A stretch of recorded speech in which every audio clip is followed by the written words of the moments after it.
大家好，呢個星期真係忙到機都差啲冇時間打，見隻 game 呢排 event 又冇乜重大更新，正好趁呢個空檔休息下，同大家出一條展望片先。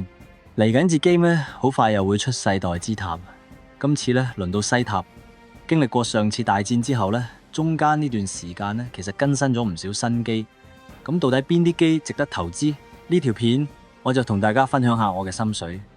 我個人覺得 Seed Destiny 系列係非常值得投放資源落去，原因係佢嗰5部 SSR 開發機同埋部 ULT 機，戰力完全可以媲美一星 UR 機。再者，除咗上咗流星號嗰2部之外，其他機全部都係3D 形式證。根據以往經驗，呢堆機可以用晒喺高層數，泛用性極高。雖然呢堆機出咗一排，唔少人都講過。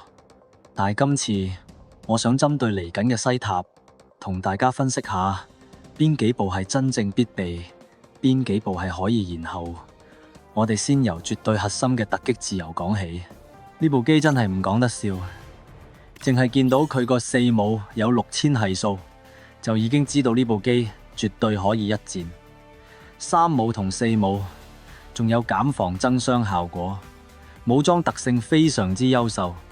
唯一缺點係3母射程得4格，比一般支援機短咗少少。不過等佢 SSP 化之後，呢個缺點會消失之餘，仲多咗招6400係數嘅 SSP 武裝，加上佢有超強勢，再加10%攻擊力，呢部機絕對值得大家優先考慮升級。跟住到無限正義，佢 SP 化之後呢，攻擊力大約14000左右，算係不過不失。但我覺得佢啲武裝定位有啲唔上唔落，最主要係打嘅距離太短，喺敵方回合好容易成為集火目標。到咗 SSP 化之後，雖然有一招6180係數嘅 SSP 技，可以配合被動技玩壓血增傷，但咁樣無疑係一場豪賭。所以我個人覺得呢部就表現好一般。有愛另計啦，流星特質就真係親兒子待遇啦。SP 化之後攻擊力上到11900左右，加上4母打到5格距離，手感已經好唔錯，而且個係數有5760，仲會跟距離加攻，令到佢成部機非常之靈活。唯一缺點係命中得95%，有時要靠啲運氣。到咗 SSP 化之後，攻擊力上到12300左右，仲加多招係數破6000嘅 SSP 技，真係勁到離譜。至於流星正義，佢具備咗支援機應有嘅減防同埋增傷，4母係數有5400，算係不過不失。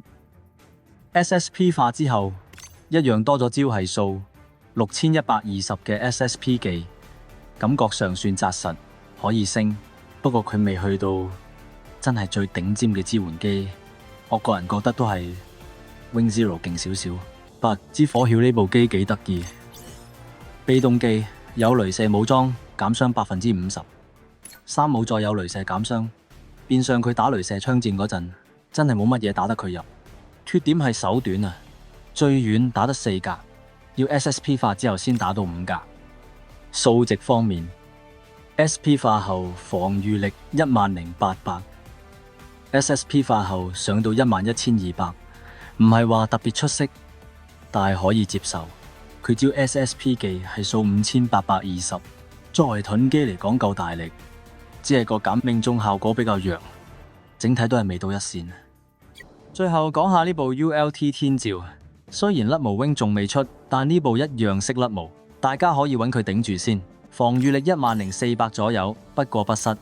被動技對物理雷射武裝有30%減傷，對 Seed Destiny 系列亦有額外加成，效果 OK。但佢最正嘅地方係3母、4母都有減攻擊力效果，令到部機嘅生存力有一定提升。尤其係4母，係數去到5400，減攻擊力效果仲高達35%。呢個係全機最大嘅亮點。